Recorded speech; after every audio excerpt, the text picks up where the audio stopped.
ugly.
Right, you see a yellow flag there. There's actually an air shaft, so don't step. It's an orange flag, not yellow. You'll fall right in. There are a lot of booby traps flying around. Occasionally there are unexploded mines and ordnance, so just be careful where you put your feet. Okay, you want to hand me your camera? Or? Alright.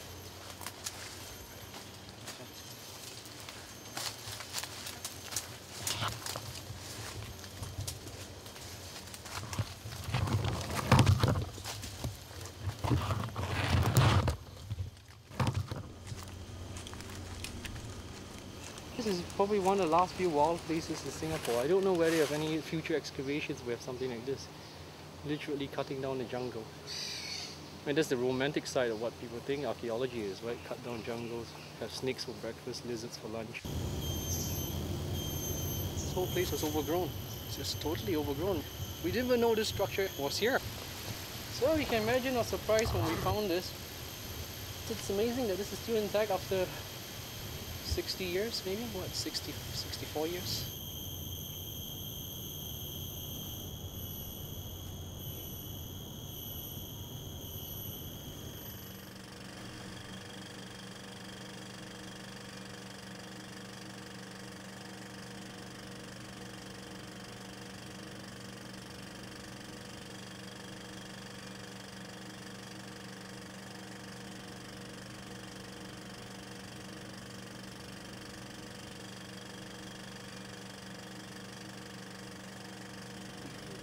I can't remember. Hang on, don't tell me. No, well, you better bring me up. I know that you've just had brain surgery. All right, darling, but we do things and we don't rush. So, anyway, I just wanted to ask you about the footage of early Singapore that you took. yes. Okay, I'll tell you in detail. I have a certain amount of probably strictly medical taken in Singapore, and in 1951 I got money from the University of Malaya to do disease surveys on tribal populations in Johor, Perak, and Pahang. And I came back with my amoebasis cured, the amoeba that I picked up in that house, that long house, at a place called Tamani. And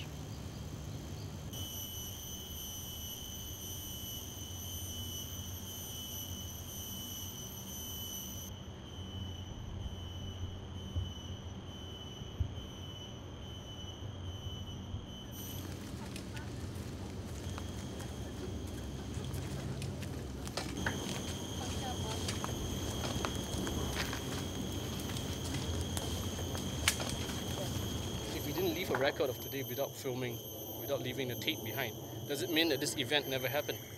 If I don't go home and write my journal, say, oh, Tan Pin Pin was here with blah blah blah, this and that, we did that. If that doesn't survive, does it mean it never happened?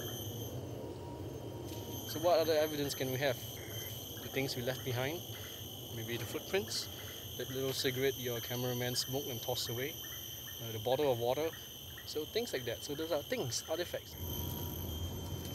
We found a trash midden, which is, I think, of all the finds here, is the most sexy because with trash middens you get all sorts of things, from cigarette ashtrays, cigarette packets, to plastic bags, to old beer cans.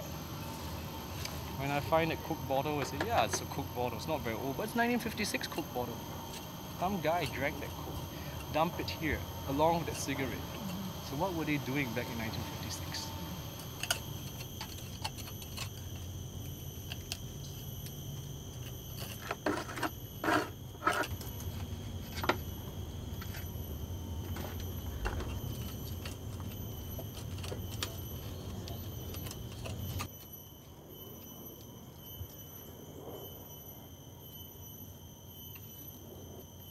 Do you like Marmite?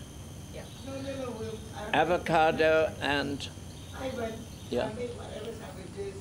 Avocado and Marmite. It's Fantastic. What? Okay, is it your lunchtime now? Sorry? You're having lunch now? No, I mean anytime. I'm just aware that we are within. Yeah, You you realize that you're breathing so long. Having lunch. Can I ask you?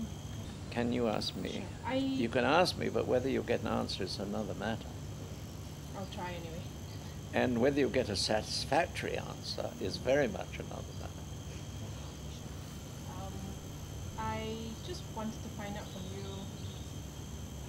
I know that you sort of not only did you take footage of Whatever. whatever. Well, you've seen. Was there something intrinsically interesting that you felt you needed to record? For the first month, well, you see what I did when I went back to England. Ah, yes. Now, the first trip, I took a bit of film. We had film cameras in the department. You know, what do you call it? PIR Bolex H16. And that year, I filmed quite a lot. I probably filmed an hour or so, an hour or two. Why did you always shoot color? Well, for medical, skin color is crucial. And what else? Oh, various other things. In fact, I gave a talk to the Royal Anthropological Institute in London on the various odd things that I saw. And so you felt you needed to... Well, I mean, you can't talk to the RAI about things you've seen without showing them, right? Where's the evidence? Huh? Where is the evidence? From the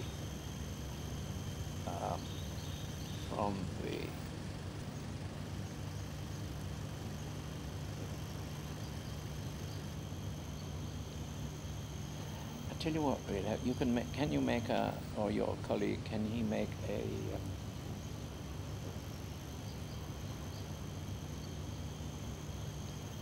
Can he